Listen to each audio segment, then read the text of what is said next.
स्वागत है आप सभी का हिस्ट्री 60 चैनल में। मैं रवि कुलरिया राजस्थान से। आज के इस वीडियो में मैं रिव्यू करूंगा सिखवाल पब्लिकेशन की इस किताब का, जो कि थर्ड ग्रेड के एग्जाम के एसएसटी विषय के लिए आई है। बात करेंगे कि इस वीडियो में किस प्रकार का इसमें कंटेंट है, किस प्रकार से आपके लिए उपयोगी साबित हो सकती है। तो ये किताब है सिखवाल की ओर से, काफ़ी सारे लेखकों के नाम यहाँ पर लिखे हुए हैं और इसमें आपको पीछे 530 रुपये इसका एमआरपी दिख रहा है। हालांकि ये अलग अलग इलाकों के हिसाब से 220, 230, 40, 50 रुपये के इसके आसपास आपको मिल सकती है। तो ये 250 से अंडर ही आपको मिलेगी, 220, 250 के इर्द गिर्द आप मान लीजिए। अब मैं इसका कंटेंट दिखा देता हूँ। ये यहाँ पर आपको पहले दिया गया है सिलेबस और उसके बाद में यहाँ पर ये अनुक्रमणिका है। तो सबसे पहले आपको शुरू के जो 4 टॉपिक हैं उसमें आपको इतिहास दिया गया है। जैसे प्राचीन भारत की सभ्यता संस्कृति में सिंधु घाटी, वैदिक, बौद्ध, जैन और महाजनपद काल दे दिया। फिर मौर्य साम्राज्य दे दिया। उसके बाद में दिल्ली सल्तनत और मुगल काल का तीसरा, और जो आधुनिक भारत में है भारतीय राष्ट्रीय आंदोलन इसका चौथा। तो 156 पेज तक ये इसका टॉपिक दिया गया है। फिर उसके बाद में दूसरे नंबर पर भूगोल है, आपको ये 157 नंबर पेज से और यहाँ 230 नंबर पेज तक भूगोल दिया गया है। फिर उसके बाद में पॉलिटी, भारतीय संविधान से लेकर और यहाँ तक केंद्र राज्य संबंध तक 324 तक, 213 से 324। और इसके बाद में भारतीय अर्थव्यवस्था से लेकर और यहाँ तक कृषि और विपणन, राजस्थान में कृषि उपज मंडी और सार्वजनिक वितरण प्रणाली, ये 414 पेज तक। लगभग आप मानेंगे तो आपको इतिहास का मैटर थोड़ा ज़्यादा मिलेगा। बाकियों में आप मान सकते हैं कि 100 से कम पेज का ही मैटर लगभग है इनके अंदर। 90 पेज के आसपास का मैटर है। उसके बाद में 415 से 471 तक सामाजिक विज्ञान की शिक्षण विधियाँ मिलेंगी। अब मैं आपको इसका कंटेंट दिखा भी देता हूँ, आप खुद भी देख लेना और मैं भी अपना व्यू साथ साथ में शेयर करता जाऊँगा। तो देखिए ये इतिहास का सामान्य परिचय यहाँ से देखिए, और उसके बाद में ये आपका सामान्य देने के बाद में आपका सिलेबस यहाँ से स्टार्ट होता है, सिंधु घाटी सभ्यता से। देखिए सिंधु घाटी सभ्यता की यहाँ आपको जो भी गाइड में जिस प्रकार की बातें होती हैं वैसी दे रखी हैं। अच्छा, इसमें यह है कि भाई जो हाईलाइट करके दे रखा है मैटर, जो इंपॉर्टेंट पॉइंट हैं उसको थोड़ा सा अलग से मेंशन कर रखा है, तो ये आपके लिए थोड़ा सा आसान हो जाता है। मतलब बोरिंग सी नहीं लगती फिर किताब, पूरी कहानी की तरह लगती है, तो फिर थोड़ा पता नहीं लग पाता। जो कि जैसे बीए में जिनके जो सब्जेक्ट रहा होता है उसमें तो वो समझते हैं, जो सब्जेक्ट बीए में विद्यार्थियों के नहीं रहा होता उसमें उनको समस्या हो जाती है। तो ये दिया गया है। तो ये देखिए सिंधु घाटी सभ्यता के बारे में मैं आपको दिखाता हूँ। कम नहीं है मैटर को, जैसा कि मैं कह रहा हूँ इतिहास में बहुत ही ज़्यादा भी नहीं है और कम भी नहीं है, बीच का आप मैटर मान सकते हैं। लेकिन किसी भी लिहाज से इसको आप कम नहीं मान सकते कि भी इससे ज़्यादा आपको पढ़ने की आवश्यकता नहीं है। इससे बाहर फिर क्वेश्चन आएगा तो उसका फिर कोई इलाज नहीं हो सकता है। तो इस प्रकार से इसमें दिया गया है। फिर उसके बाद में यहाँ पर देखिए, तो ये बीच में आपका वैदिक काल चला गया है। उसके बाद में बौद्ध और जैन धर्म है।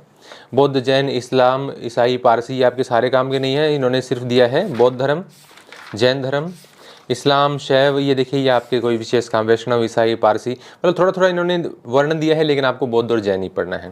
तो ये ज़्यादा एक्स्ट्रा इसमें आपको नहीं जाना है। फिर उसके बाद में है महाजनपद काल। महाजनपद काल देखिए इतने से में ही इन्होंने दे रखा है। हालांकि आप चाहें तो थोड़ा सा इसमें एक्स्ट्रा देख भी सकते थे, लेकिन जो जरूरी बातें हैं वो तो लगभग शामिल कर ली हैं, लेकिन महाजनपद काल में 2-5 लाइन और भी आप देख सकते हैं।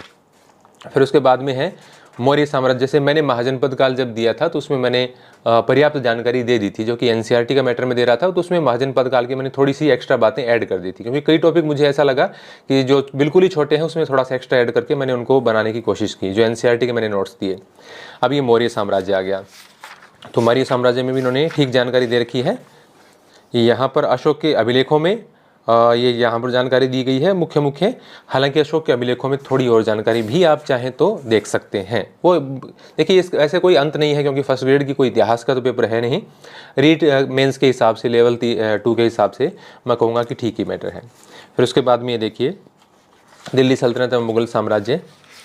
अब यहाँ पर देखिए सल्तनत काल और मुगल साम्राज्य की अलग अलग किताबें आती हैं इतिहास में, तो उसका कोई अंत तो है नहीं, आपको लिमिटेड ही पढ़ना होगा। और इन्होंने न तो कम दे रखा है न ज़्यादा दे रखा है, पर्याप्त मात्रा में दे रखा है। तो इतिहास का मैटर मैं इनका ये कहूँगा कि यदि आप एनसीईआरटी पढ़ने के बाद में, क्योंकि जैसा कि हमने रीट में देखा, यदि एनसीईआरटी से किताबों में से प्रश्न यदि उठाए जाते हैं तो मुश्किल आ जाती है, भले ही आपने कुछ भी पढ़ रखा हो, क्योंकि उसमें अलग ही प्रकार का कुछ मैटर है। तो वो आप पहले पढ़ें, चाहे आप जैसे किताबों के बारे में भी मैंने बताया था कि कौन कौन सी किताबों में कौन कौन से टॉपिक हैं, या मैंने जो नोट्स प्रोवाइड कर रखे हैं एप्लीकेशन पे, हाँ निश्चित रूप से थोड़ा उनका चार्ज रहता है, 100 रुपये के करीब मैं चार्ज करता हूँ। वो आपकी इच्छा है, आप किताबों से करें बहुत अच्छी बात है, नहीं कर पाते हैं तो आप उन नोट्स का सहारा लेते हैं, तो वो आपको निश्चित रूप से 30 से कम ही पेज में आपके वो सारे के सारे आप प्रिंट करवा सकते हैं। मतलब 50 के आसपास पेज का ही मैटर है, वो सारा कुछ उसमें कवर हो जाता है। फिर देखिए ये भूगोल का, भूगोल में मैं आपको दिखा देता हूँ। भूगोल का भी ग्रेड 3 के हिसाब से पर्याप्त मैटर दे रखा है। एक इन्होंने, अब देखिए हर टॉपिक के बाद में क्वेश्चन वगैरह है, ये आप देख ही पा रहे होंगे। एक इन्होंने देखिए जो टाइप का काम है वो अच्छा करवा रखा है, भले ही पेपर क्वालिटी बहुत अच्छी नहीं हो लेकिन टाइपिंग इसकी अच्छी है। और इसके बाद में ये जो इंपॉर्टेंट पॉइंट मेंशन करने की, ये बॉक्सेस वगैरह बनाने की, इससे थोड़ा सा पढ़ने में आसानी हो जाती है। तो ये काम मुझे ठीक लगता है, बजाय इसके कि सीधा एक पेज लिख दिया और उसमें ढूंढते रहो कि हेडिंग भी कहाँ है, कई बार तो हेडिंग भी नहीं मिलती, तो उसमें कई बार दिक्कत आ जाती है।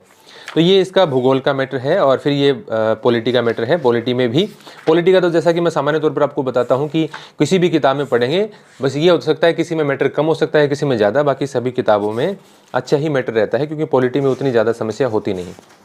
तो यहाँ पर ये पॉलिटी का मैटर भी इसके अंदर अच्छा दिया गया है। इसके अलावा फिर आपके बचता है अर्थशास्त्र, उसका भी मैं आपको दिखा देता हूँ। देखिए इस किताब का मैं बात करूँ, चाहे आप कोई दूसरी किताब पढ़ें, सभी किताबों के अंदर आपको, क्योंकि इनमें देखिए छोटी किताब है, बहुत ज़्यादा बड़ी नहीं है, फिर भी डेटा काफ़ी ज़्यादा है।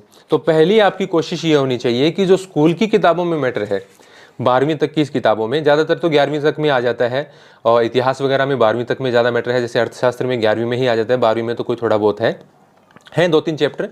तो मैंने वैसे कि मैंने बताया था कि अर्थशास्त्र की मैं आपको नोट्स प्रोवाइड करवा दूंगा, और मेरे हिसाब से 40 पेज से ज़्यादा बिल्कुल भी नहीं जाएंगे। मैंने आधे के करीब बना लिए हैं उसमें, और आधे के करीब बाकी हैं जो मैं इस वीक में बना लूँगा 3-4 दिन के अंदर। तो फिर मैं उसको प्रोवाइड करवाने की कोशिश करूँगा। यानी आप NCERT का, चाहे आप अर्थशास्त्र की किताब देखो, चाहे व्यवसाय अध्ययन की देखो, चाहे 9वीं 10वीं वाली देखो SST की, उन सब किताबों में मिला के भी आपका A4 साइज के पेपर में जिस टाइप से मैं टाइप करके नोट्स देता हूं, तो उसके 40 पेज यानी 20 पेज में प्रिंट हो जाए, इससे ज़्यादा का मैटर नहीं है। तो वो आप पहले रट्टा मारो अपना पूरा, उसमें बेसिक भी समझ में आ जाता है, और मतलब 70-80% क्वेश्चन उसमें से आने की संभावना रहती है। उसके बाद में आप इस प्रकार की गाइड का सहारा लीजिए। तो ये यहाँ पर इसका मैटर मैं थोड़ा सा और दिखा देता हूँ, एक आध टॉपिक आपको, जैसे मुद्रा के कार्य, मुद्रा एवं बैंकिंग, इस प्रकार से।